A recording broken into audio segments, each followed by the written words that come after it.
Hello everyone, welcome back to my YouTube channel study in Bengali. তো তোমাদের railway গ্রুপটির জন্য যে হাই লেভেল জেনারেল সায়েন্সের ক্লাসটা করানো হচ্ছিল, আজকে তার আরও একটা ক্লাস। কালকে আশা করি প্রত্যেকেই তোমরা রেলের গ্রুপটি পরীক্ষার যে কাট অফ মার্কস সেটা কিন্তু দেখেছো।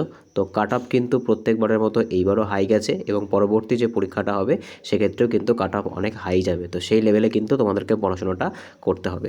তাহলে চলো শুরু করি। দেখো আজকের প্রথম প্রশ্ন কি বলছে, যে পর্যায় সারণীর কোনো একটি গ্রুপ বা শ্রেণী বরাবর উপর থেকে যদি নিচের দিকে নামি, তাহলে মৌলগুলির যে ইলেকট্রন আসক্তি বা ইলেকট্রন অ্যাফিনিটির সাধারণ প্রবণতা কি হবে। অর্থাৎ কোনো একটা পর্যায় সারণী থাকে, মনে করো এটা একটা পর্যায় সারণী, র্যান্ডাম ফিগার। এই পর্যায় সারণীতে যদি আমরা ওপর থেকে নিচের দিকে নামি, অর্থাৎ আমরা যদি এখান থেকে টপ টু বটমে নামি, তাহলে যে ইলেকট্রন অ্যাফিনিটি আছে সেই ইলেকট্রন অ্যাফিনিটির কি পরিবর্তন হবে? ক্রমাগত বৃদ্ধি পাবে, ক্রমাগত হ্রাস পাবে, অপরিবর্তিত থাকে, নাকি প্রথমে বৃদ্ধি পায় এবং পরে হ্রাস পায়। তো এই প্রশ্নের সঠিক অ্যান্সার কি হবে? এই প্রশ্নের সঠিক অ্যান্সার কিন্তু হবে ক্রমাগত হ্রাস পাবে। Option B is the right answer. পরবর্তী প্রশ্ন দেখব আজকের 2 নম্বর প্রশ্ন কি বলেছে, যে কোনো তড়িৎ পরিবাহীর 2 নম্বর প্রশ্ন দেখো কি বলেছে, কোনো তড়িৎ পরিবাহীর মধ্য দিয়ে প্রবাহিত অল্টারনেটিভ কারেন্ট, যেটাকে আমরা কি বলে থাকি এসি কারেন্ট বলি, যদি এসি কারেন্টের কম্পাঙ্ক বা ফ্রিকোয়েন্সি বৃদ্ধি পায়, পরিবাহীর পৃষ্ঠতলের কাছাকাছি কারেন্ট ঘনত্বের যে বৃদ্ধি ঘটে তাকে কি বলে। তো কোশ্চেন পড়ে আশা করি বুঝতে পারছো যে কোশ্চেনের লেভেলটা কোথায় এনেছি আর কোশ্চেনের লেভেলটা কতটা স্ট্যান্ডার্ড লেভেলে। ঠিক আছে, তো এটার দেখো অপশানগুলো কি বলছে, হল প্রভাব, স্কিন প্রভাব, সিবেক প্রভাব, নাকি পেল্টিয়ার প্রভাব। তো এটা সঠিক অ্যান্সার কী হবে? এটা সঠিক অ্যান্সার কিন্তু হচ্ছে স্কিন প্রভাব। অর্থাৎ কোনো তড়িৎ পরিবাহীর মধ্যে দিয়ে প্রবাহিত অল্টারনেটিং কারেন্টের কম্পাঙ্ক যদি বৃদ্ধি পায়, তাহলে পরিবাহীর পৃষ্ঠতলের কাছাকাছি কারেন্টের যে ঘনত্ব বৃদ্ধি পায় বা ডেনসিটি বৃদ্ধি পায় সেটাকে কি বলে? সেটাকে কিন্তু বলা হয়ে থাকে স্কিন প্রভাব। পরবর্তী প্রশ্ন দেখব আজকে 3 নম্বর প্রশ্ন কি বলেছে, যে ব্যাকটেরিওফাজ আসলে নিচের কোন শ্রেণীর অন্তর্গত। এই যে ব্যাকটেরিওফাজ আছে এটা নিচের কোন শ্রেণীর অন্তর্গত? এক বিশেষ ধরনের ব্যাকটেরিয়া, এটা কিন্তু একটা ব্যাকটেরিয়া, ঠিক আছে, এটা বলে রাখি, একটা বিশেষ ধরনের ব্যাকটেরিয়া ধ্বংসকারী এক প্রকারের ভাইরাস, এককোষী প্রোটোজোয়া এবং মৃতজীবী ছত্রাক। তো ব্যাকটেরিওফাজটা কি? ব্যাকটেরিওফাজটা কিন্তু হচ্ছে, আমি ওটা ভুল করে ব্যাকটেরিয়া বলেছিলাম, ব্যাকটেরিওফাজটা কিন্তু হচ্ছে একটা ভাইরাস। ঠিক আছে, সেটা কেমন ভাইরাস? এটা কিন্তু ব্যাকটেরিয়া ধ্বংসকারী এক প্রকার ভাইরাস, আর এটাকেই কিন্তু ব্যাকটেরিয়াফাজ বলা হয়ে থাকে। এখান থেকে কিন্তু যেটা সবথেকে বেশি গোলায় সেটা হচ্ছে ব্যাকটেরিওফাজ দেখে, যেরকম আমি নিজেই ভুল করলাম, ব্যাকটেরিওফাজ বলতে যেরকম আমরা ব্যাকটেরিয়া বুঝি এটা কিন্তু নয়, ব্যাকটেরিওফাজ হচ্ছে একটা ভাইরাস যেটা কিন্তু ব্যাকটেরিয়াকে ধ্বংস করতে সাহায্য করে। তাই এই জন্য কিন্তু তোমাদের অনেক বেশি কেয়ারফুল থাকতে হবে পরীক্ষার সময়, কারণ এই লেভেলের প্রশ্ন যখন আসবে তখন কিন্তু এমনি মাথা ঠিক থাকবে না। সেই জন্য একদম মাথা ঠান্ডা করে কোশ্চেনটা কিন্তু পড়তে হবে। একদম প্রথমেই আমার মতো ভুল ডিসিশন নিলে চলবে না, ঠিক আছে? তো আই এম সরি তার জন্য। আচ্ছা দেখো 4 নম্বর প্রশ্ন কি বলেছে আজকে। 4 নম্বর প্রশ্ন, যে কোনো রাসায়নিক যৌগে উপস্থিত মুক্ত জোড় ইলেকট্রন, যেটাকে আমরা লোন পেয়ার বলি, এবং বন্ধন জোড় ইলেকট্রন, যেটাকে বন্ড পেয়ার বলা হয়, এর মধ্যে বিকর্ষণ বলের সঠিক ক্রম কোনটা? ঠিক আছে, তো বুঝতে পারছো কোশ্চেনের লেভেলটা কতটা হাই রেখেছি। তো কোনো রাসায়নিক যৌগে উপস্থিত মুক্ত জোড় ইলেকট্রন, যেটাকে লোন পেয়ার বলে, এবং বন্ধন জোড় ইলেকট্রন, যেটাকে বন্ড পেয়ার বলে, এর মধ্যে বিকর্ষণ বলের সঠিক ক্রম কোনটা? তো এই 4টে হচ্ছে তোমাদের অপশান। তো এর মধ্যে থেকে সঠিক অ্যান্সার কী হবে? এর মধ্যে থেকে সঠিক অ্যান্সার কিন্তু হয়ে যাবে অপশান এ, লোন পেয়ার। ঠিক আছে, সেটার থেকে বড় সবসময় কী হবে? সেটার থেকে বড় কিন্তু হবে লোন পেয়ার আর বন্ড পেয়ার, আর সেটার থেকেও বড় কী হবে? সেটার থেকেও কিন্তু বড় হবে বন্ড পেয়ার এবং বন্ড পেয়ার। আশা করি বোঝাতে পেরেছি। পরবর্তী প্রশ্ন দেখব কি বলেছে, দেখো আজকের 5 নম্বর প্রশ্ন, যে পরম শূন্য তাপমাত্রা বা অ্যাবসলিউট জিরো টেম্পারেচারে একটি বিশুদ্ধ অর্ধপরিবাহী বা সেমিকন্ডাক্টর কিভাবে আচরণ করে? আদর্শ পরিবাহীর মতো আচরণ করে, আদর্শ অন্তরক বা কুপরিবাহীর মতো আচরণ করে, অতি পরিবাহীর মতো আচরণ করে, নাকি কোনো পরিবর্তন হয় না? তো এই প্রশ্নের সঠিক অ্যান্সার কী হবে? দেখো যখন অ্যাবসলিউট জিরো টেম্পারেচার হবে বা পরম শূন্য তাপমাত্রা হবে, তখন একটা সেমিকন্ডাক্টর কিন্তু আদর্শ অন্তরক বা কুপরিবাহী, যেটাকে আমরা ইনসুলেটর বলি, তার মতো কাজ করবে। নেক্সট প্রশ্ন দেখব কি বলেছে আজকে 6 নাম্বার প্রশ্ন, যে মানবদেহে পিত্তরস, যেটাকে আমরা বাইল জুসও বলে থাকি, নিঃসৃত হয় যকৃৎ থেকে, কিন্তু এটি সাময়িকভাবে কোথায় সঞ্চিত হয়? অগ্নাশয়ে, পিত্তাশয়ে, ডিওডেনামে নাকি প্লীহাতে? তো এটা সঠিক অ্যান্সার কী হবে? দেখো এখানে আমি পিত্তাশয়ের যে ইংলিশ টার্ম, অনেক সময় কিন্তু একদম ডাইরেক্ট ইংলিশ টার্ম থেকে তোমাদেরকে কোশ্চেনটা দেয়। তো সঠিক অ্যান্সার কিন্তু হচ্ছে পিত্তাশয়, যেটাকে বলা হয়ে থাকে গল ব্লাডার। পরবর্তী প্রশ্ন দেখব কি বলেছে আজকে 7 নাম্বার প্রশ্ন, যে যদি কোনো অবতল দর্পণের নিচের অর্ধেক অংশ কালো কাগজ দিয়ে ঢেকে দেওয়া হয়, তবে দর্পণের সামনে থাকা বস্তুর প্রতিবিম্বের ওপর কী প্রভাব পড়বে? দেখেছো প্রত্যেকটা প্রশ্নই কিন্তু একদম হাই লেভেল প্রশ্ন রেখেছে, একদম সায়েন্সের পুরো কনসেপ্ট ক্লিয়ার না থাকলে কিন্তু এর অ্যান্সার করা যাবে না। তো কি বলছে দেখো, প্রতিবিম্বের অর্ধেক অংশ অদৃশ্য হয়ে যাবে। অপশান বি কি বলছে? অপশান বি বলছে প্রতিবিম্বটি সম্পূর্ণ থাকবে কিন্তু তার উজ্জ্বলতা, যেটাকে আমরা ইন্টেন্সিটি বলি, সেটা কিন্তু কমে যাবে। প্রতিবিম্বের আকার দ্বিগুণ হবে। নাকি অপশান ডি, কোনো প্রতিবিম্বই গঠিত হবে না। তো যদি আমরা এরকমটা করি, কালো কাগজ দিয়ে যদি অর্ধেক অংশটা ঢেকে দিই, সেক্ষেত্রে কিন্তু প্রতিবিম্বটা সম্পূর্ণ থাকবে, এটা ঠিকই, কিন্তু তার উজ্জ্বল যেটা আছে, উজ্জ্বলতা যে ভাবটা আছে, ইন্টেন্সিটি যেটা আছে, সেটা কিন্তু কমে যাবে। নেক্সট প্রশ্ন দেখব কি বলেছে আজকের 8 নাম্বার প্রশ্ন, যে আধুনিক পর্যায় সারণীতে ল্যান্থানাইড এবং অ্যাক্টানাইড মৌল সমূহকে যথাক্রমে কোন পর্যায়ে রাখা হয়েছে? তো এই যে অ্যাক্টানাইড আর এই ল্যান্থানাইড, এটাকে আধুনিক পর্যায় সারণীর কোন পর্যায়ে রাখা হয়েছে? সবার প্রথম জানতে হবে যে আধুনিক পর্যায় সারণীতে মোট কতগুলো পর্যায় আছে। তো আধুনিক পর্যায় সারণী, যেটা কিন্তু হেনরি মোজলের বানানো, সেখানে কিন্তু মোট 7টা পর্যায় আছে। এইবার এই ল্যান্থানাইড এবং অ্যাক্টানাইডকে কিন্তু ষষ্ঠ এবং সপ্তম পর্যায়ে রাখা হয়েছে। পরবর্তী প্রশ্ন দেখব কি বলেছে আজকের 9 নাম্বার প্রশ্ন, যে জিনোম এডিটিং বা ডিএনএর সুনির্দিষ্ট পরিবর্তনের জন্য ব্যবহৃত নোবেলজয়ী প্রযুক্তি ক্রিসপার, ঠিক আছে? যে ক্রিসপার থিওরিতে ক্যাস9 আসলে কি? তাহলে বুঝতে পারছো যে কোশ্চেনের লেভেলটা ঠিক কতটা এখানে হাই। আর এরকম কোশ্চেনে কিন্তু তোমাদের পরীক্ষায় রিসেন্ট আসছে, তো সেক্ষেত্রে কিন্তু তোমাদের প্রিপারেশনটাকে ঠিক এইখানে নিয়ে যেতে হবে। তো দেখো অপশানগুলো একবার আমরা পড়ে নিই। কী বলেছে? একটি বাহক আরএনএ, বা যেটাকে আমরা গাইড আরএনএ বলছি, একটি আণবিক কাঁচি, ঠিক আছে, একটি আণবিক কাঁচি বা একটা এন্ডোনিউক্লিয়েজ উৎসেচক, এক ধরনের প্লাজমিড নাকি ব্যাকটেরিয়া ডিএনএ? তো এটা সঠিক অ্যান্সার কী হবে? এটা সঠিক অ্যান্সার কিন্তু হয়ে যাবে একটি আণবিক কাঁচি বা এন্ডোনিউক্লিয়েজ উৎসেচক বা এনজাইম, ঠিক আছে। পরবর্তী প্রশ্ন দেখব কি বলেছে আজকে 10তম প্রশ্ন, যে ভারী জল বা হেভি ওয়াটার, যেটাকে D2O বলা হয়, পারমাণবিক চুল্লিতে নিউক্লিয়ার রিঅ্যাক্টরে প্রধানত কী হিসেবে ব্যবহার করা হয়ে থাকে? এই ভারী জলকে জ্বালানি হিসেবে, মডারেটর বা নিউট্রনের গতিহ্রাসকারী হিসেবে, নিয়ামক দণ্ড হিসেবে নাকি বিকিরণ রক্ষাকারী ঢাল হিসেবে? তো ভারী জলকে কিভাবে ব্যবহার করা হয়ে থাকে? তো এই প্রশ্নের সঠিক অ্যান্সার কী হবে? সঠিক অ্যান্সার কিন্তু হবে অপশান বি, মডারেটর বা নিউট্রনের গতি হ্রাসকারী হিসেবে কিন্তু এটা ব্যবহার করা হয়ে থাকে। পরবর্তী প্রশ্ন দেখব কি বলেছে আজকের 11তম প্রশ্ন, যে কোনো তরলের বাষ্পায়ন হার বা রেট অফ ইভাপোরেশন নিচের কোন বিষয়ের ওপর নির্ভর করে না? কি অপশান বলেছে দেখো, অপশানগুলো একবার আমরা দেখে নিই। তরলের পৃষ্ঠতলের ক্ষেত্রফলের ওপরে, তরলের মোট আয়তনের ওপরে, চারপাশের বায়ুর আর্দ্রতার ওপরে নাকি তরলের তাপমাত্রার ওপরে? তো এটা সঠিক অ্যান্সার কী হবে? বাষ্পায়নের যে রেট অফ ইভাপোরেশন কিসের ওপর নির্ভর করে না? তো এর সঠিক অ্যান্সার কিন্তু হবে অপশান বি, তরলের যে মোট আয়তন বা ভলিউমের ওপরে, টোটাল ভলিউমের ওপরে কিন্তু এটা ডিপেন্ডেন্ট নয়।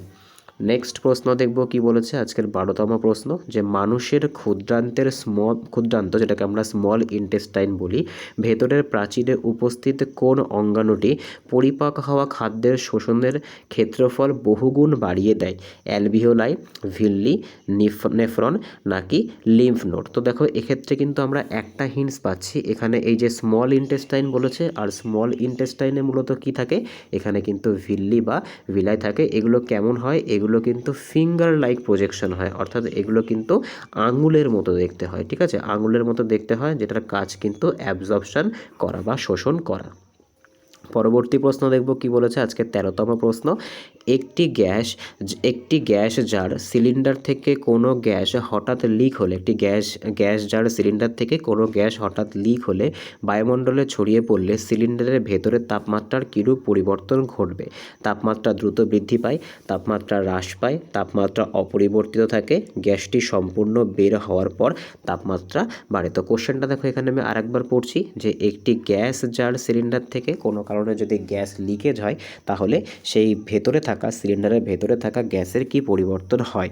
তাপমাত্রা দ্রুত বৃদ্ধি পায়, তাপমাত্রা হ্রাস পায়, তাপমাত্রা অপরিবর্তিত থাকে, নাকি গ্যাস সম্পূর্ণ বের হওয়া পর্যন্ত তাপমাত্রা বাড়ে? তো এই প্রশ্নের সঠিক অ্যান্সার কী হবে? সেটা হবে অপশান বি, দ্যাট ইজ তাপমাত্রা হ্রাস পায়। যেটা কি হয়ে যাবে? তাপমাত্রা হ্রাস পেলে কিন্তু অবশ্যই সেটা শীতল হয়ে যাবে বা কুল হয়ে যাবে। ঠিক আছে, পরবর্তী প্রশ্ন দেখব কি বলেছে। আজকে 14তম প্রশ্ন, এগেইন কিন্তু একটা গুরুত্বপূর্ণ প্রশ্ন, ভালো করে পড়তে হবে। প্রশ্নটা কি বলেছে? আধুনিক পর্যায় সারণীর একই পর্যায়ে বাম দিক থেকে ডান দিক থেকে গেলে মৌলগুলির অধাতব চরিত্র, নন মেটালিক ক্যারেক্টার এবং বিজারণ ক্ষমতা, রিডিউসিং পাওয়ার যথাক্রমে কিভাবে পরিবর্তন হয়? ঠিক আছে, তো দেখো এই যে পিরিয়ডিক টেবিল, এখান থেকে কিন্তু প্রচুর প্রশ্ন পরীক্ষায় আসে। তো কি বলেছে? বাম দিক থেকে ডান দিকে যাব, তাহলে নন মেটালিক ক্যারেক্টার আর যে রিডিউসিং পাওয়ার, এই দুটোতে কি পরিবর্তন হবে? অধাতব চরিত্র বাড়বে, বিজারণ ক্ষমতা কমবে, নাকি কমবে, বাড়বে, দুটোই বৃদ্ধি পাবে, নাকি দুটোই হ্রাস পাবে? তো এর সঠিক অ্যান্সার কী হবে? সঠিক অ্যান্সার হবে অপশান এ, দ্যাট ইজ অধাতব চরিত্র বাড়ে। অর্থাৎ যে নন মেটালিক ক্যারেক্টার আছে সেটা যদি আমরা কি করি, এটা মনে করো পর্যায় সারণী, যদিও কিন্তু এটা পর্যায় সারণী নয়, জাস্ট তোমাদেরকে বোঝানোর জন্য ড্রটা করেছি, একদম বেসিক ড্র।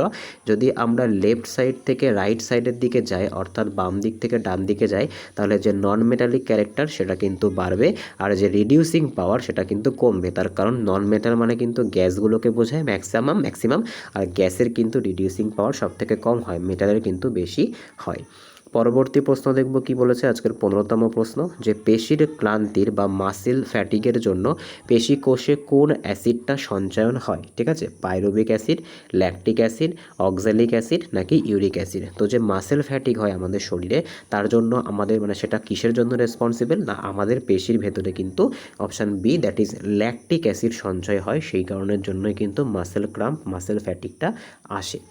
নেক্সট প্রশ্ন দেখব কি বলেছে। আজকে 16তম প্রশ্ন, যে মহাকাশে কৃত্রিম উপগ্রহ বা স্যাটেলাইটের ভেতরে থাকা কোনো নভোচারী যদি একটি সরল দোলক বা সিম্পল পেন্ডুলাম দুলিয়ে দেন, তবে তার দোলনকাল কেমন হবে? 0 হবে, অসীম হবে, 2 সেকেন্ড হবে, নাকি পৃথিবীর দোলনকালের সমান হবে? তো তোমরা দেখতে পাচ্ছ এই যে কোশ্চেনগুলো আছে, এগুলো কিন্তু প্রত্যেকটা কনসেপচুয়াল কোশ্চেন, আর প্রত্যেকটা কিন্তু পরীক্ষায় আসার মতো কোশ্চেন। তোমরা অনেক দিন ধরে বলছিলে কোশ্চেনের লেভেল আপ করার জন্য, আমি আগের ক্লাসেও কোশ্চেনের লেভেলটা যথেষ্ট আপ করেছিলাম।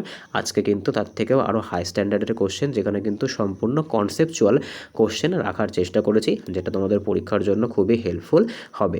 তো কেমন লাগছে কোশ্চেনগুলো অবশ্যই কিন্তু তোমরা কমেন্টে জানাবে। তো আমাদের এই প্রশ্নের সঠিক অ্যান্সার কী হবে? দোলনকাল কিন্তু কী হয়ে যাবে?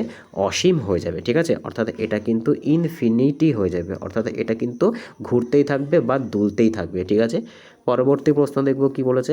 আজকের 17তম প্রশ্ন, যে নিচের কোন হরমোনটি উদ্ভিদের ক্ষেত্রে স্ট্রেস হরমোন নামে পরিচিত, যা খরা বা প্রতিকূল পরিস্থিতিতে পত্ররন্ধ্র বন্ধ করতে সাহায্য করে? অক্সিন, অ্যাবসিসিক অ্যাসিড, জিবেরেলিন, নাকি ফ্লোরিজেন? দেখো এই যে অ্যাবসিসিক অ্যাসিড আছে, এটাকেই কিন্তু কি বলা হয়? এবিএ বলা হয়। অনেক সময় কিন্তু তোমাদের অ্যাবসিসিক অ্যাসিড না দিয়ে ডাইরেক্ট কিন্তু এবিএও দিয়ে দিতে পারে। তো এটা সঠিক অ্যান্সার কী হবে? এটা সঠিক অ্যান্সার কিন্তু হয়ে যাবে অ্যাবসিসিক অ্যাসিড। ঠিক আছে, পরবর্তী প্রশ্ন দেখব কি বলেছে। আজকের 18তম প্রশ্ন, যে পরীক্ষাগারে প্রথম প্রস্তুত অজৈব যৌগ হলো ইউরিয়া। বিজ্ঞানী ভোলার কোন অজৈব যৌগকে উত্তপ্ত করে এটি প্রস্তুত করেছিল? তো এখান থেকে আমরা একটা কোশ্চেন পাচ্ছি, যে পরীক্ষাগারে প্রথম প্রস্তুত হওয়া জৈব যৌগটা কিন্তু হচ্ছে ইউরিয়া। আর ভোলার এটা কোন যৌগটাকে বানিয়েছিল? Ammonium cyanide, ammonium cyanate, ammonium chloride, নাকি হচ্ছে ইউরিয়া নাইট্রেট? তো এটা সঠিক অ্যান্সার কী হবে? এটা সঠিক অ্যান্সার কিন্তু হচ্ছে অ্যামোনিয়াম সায়ানেট, যেটার সংকেত কি NH4CNO। এইটা থেকে কিন্তু প্রথম এই যৌগটা বানানো হয়েছিল।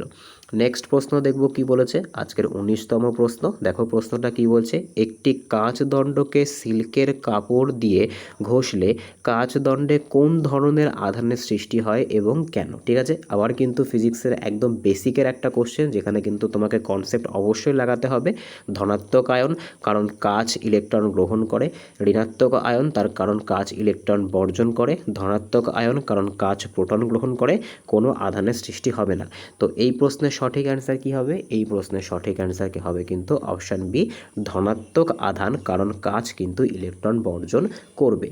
পরবর্তী প্রশ্ন দেখব কি বলেছে আজকের 20তম প্রশ্ন। দেখো প্রশ্নটা কি বলেছে, রক্তের তরল অংশ বা প্লাজমাতে উপস্থিত কোন প্রোটিনটি প্রধানত রক্ত তঞ্চনে বা রক্ত জমাট বাঁধতে বা ব্লাড প্রোটিনে সাহায্য করে? অ্যালবুমিন, ফাইব্রিনোজেন, গ্লোবিউলিন, নাকি হচ্ছে হিমোগ্লোবিন? তো আমাদের এই প্রশ্নের সঠিক অ্যান্সার কি হবে? Option B, that is fibrinogen. এটাই কিন্তু রক্ত তঞ্চন বা রক্ত জমাট বাঁধতে সাহায্য করা প্রোটিনটার নাম। পরবর্তী প্রশ্ন দেখব কি বলেছে। পরবর্তী প্রশ্ন আজকের 21তম প্রশ্ন, যে গাড়ির হেডলাইটে আলো তীব্র এবং সমান্তরাল রশ্মিগুলি পাওয়ার জন্য কোন ধরনের দর্পণ ব্যবহার করা অত্যন্ত উপযুক্ত? সমতল দর্পণ, উত্তল দর্পণ, অধিবৃত্তীয় অবতল দর্পণ, নাকি নলাকার দর্পণ? তো আমরা কিন্তু এর আগেও এই কোশ্চেনটা অনেকবার প্র্যাকটিস করেছি। গাড়ির হেডলাইটে কোন দর্পণ লাগানো হয়ে থাকে? সেক্ষেত্রে কিন্তু যে প্যারাবোলিক যে মিরর, ঠিক আছে, অর্থাৎ যে অধিবৃত্তীয় অবতল দর্পণ প্যারাবোলিক কনকেভ মিরর কিন্তু লাগানো হয়ে থাকে।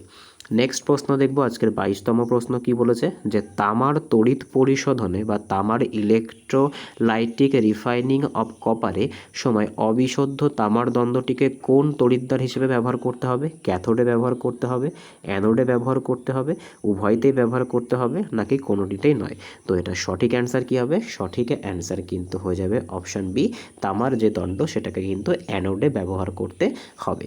পরবর্তী প্রশ্ন দেখব কি বলেছে আজকে 23তম প্রশ্ন, যে সালোক সংশ্লেষ প্রক্রিয়ায় উৎপন্ন প্রথম স্থায়ী কার্বনযুক্ত যৌগ কোনটা? গ্লুকোজ, তারপরে হচ্ছে ফসফোগ্লিসারিক অ্যাসিড বা পিজিএ, স্টার্চ বা শ্বেতসার, এবং হচ্ছে রাইবুলোজ বিসফসফেট। তো সঠিক অ্যান্সার কী হবে? এটাকে কিন্তু আরইও বিপিও বলা হয়।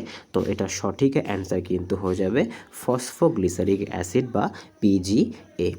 নেক্সট প্রশ্ন দেখব কি বলেছে আজকের 24তম প্রশ্ন। ঠিক আছে, তো দেখো কোশ্চেনটার এইখানটাতে একটুখানি আছে। অ্যাকচুয়ালি এগুলো তোমার হচ্ছে যখন কোশ্চেনগুলোকে প্রিভিয়াস ইয়ার কোশ্চেন থেকে এখানে ডাইরেক্ট কপি করা হয়, তো সেক্ষেত্রে কিন্তু এই যে সাইনগুলো আসে এগুলো এরকম আসে, এগুলো নেগলিজেবল। ঠিক আছে, তোমাদেরকে আমি কনসেপ্টটা বুঝিয়ে দিচ্ছি। কোনো তরলের সংকট কোণ এবং ওই মাধ্যমের প্রতিসরণের সম্পর্কটি কেমন? সংকট কোণের প্রতিসরণের সমানুপাতিক হয়ে থাকে, সংকট কোণের প্রতিসরণের ব্যস্তানুপাতিক হয়ে থাকে, নাকি হচ্ছে প্রতিসরাঙ্ক বাড়লে সংকট কোণ বাড়ে, তারপরে হচ্ছে এদের মধ্যে কোনো সম্পর্ক নেই? তো এটা সঠিক অ্যান্সার কী হবে? এটা সঠিক অ্যান্সার কিন্তু হচ্ছে সংকট কোণের প্রতিসরাঙ্কের কিন্তু কি হয়ে থাকে? ব্যস্তানুপাতিক হয়ে থাকে। অর্থাৎ এটা কিন্তু কেমন সম্পর্ক থাকে? এই সংকট কোণকে কিন্তু আমরা এখানটাতে মনে করো আমরা এখানে আর ধরে নিলাম। ঠিক আছে, এখানে আমি নিজের মতো করে ধরতে পারি, আর ধরে নিলাম। আর এক্ষেত্রে কিন্তু হচ্ছে এটা কেমন সম্পর্ক হবে? আর প্রতিসরাঙ্ককে আমি পি ধরে নিলাম। তো এদের মধ্যে কিন্তু এই সম্পর্কটা তৈরি হবে। ঠিক আছে, অর্থাৎ এটা কিন্তু ব্যস্তানুপাতিক একটা সম্পর্ক তৈরি হবে। পরবর্তী প্রশ্ন দেখব কি বলেছে আজকের 25তম প্রশ্ন, যে কাচের পাত্রে রাখা পারদের মেনিসকাস বা মুক্ত পৃষ্ঠের আকৃতি কেমন হয় এবং এর পেছনের কারণ কি? অবতল, কারণ আসঞ্জন বল সংশক্তি বলের চেয়ে বেশি হয়ে থাকে। উত্তল, কনভেক্স, কারণ সংশক্তি বল যেটাকে আমরা কোহেসিভ ফোর্স বলে থাকি আসঞ্জন বলের থেকে বেশি হয়ে থাকে। সম্পূর্ণ সমতল হয়, নাকি তরঙ্গের মতো অস্থির হয়? তো সঠিক অ্যান্সার কী হবে? সঠিক অ্যান্সার কিন্তু হচ্ছে অপশান বি, দ্যাট ইজ উত্তল হয়ে যাবে কিন্তু এটা, কারণ সংশক্তি বল যেটাকে আমরা কোহেসিভ বল বলি সেটা কিন্তু আসঞ্জন বলের থেকে বেশি হয়ে থাকে। তো আজকে এই অবধি ছিল। তো আউট অফ 25 কার কত স্কোর হচ্ছে অবশ্যই কিন্তু তোমরা জানাবে। এই রকম হাই লেভেলের কোশ্চেন কিন্তু প্র্যাকটিসের জন্য তোমাদের অবশ্যই চ্যানেলটাকে সাবস্ক্রাইব করতে হবে, পাশে থাকা বেল আইকনটিকে প্রেস করতে হবে, যাতে তোমরা প্রত্যেক দিন এই রকমের হাই লেভেল সায়েন্সের কোশ্চেনের ক্লাসগুলো পাও। আশা করি এই ক্লাসগুলো তোমাদের খুবই উপকৃত করবে। তো দেখা হচ্ছে পরের ভিডিওতে। বাই।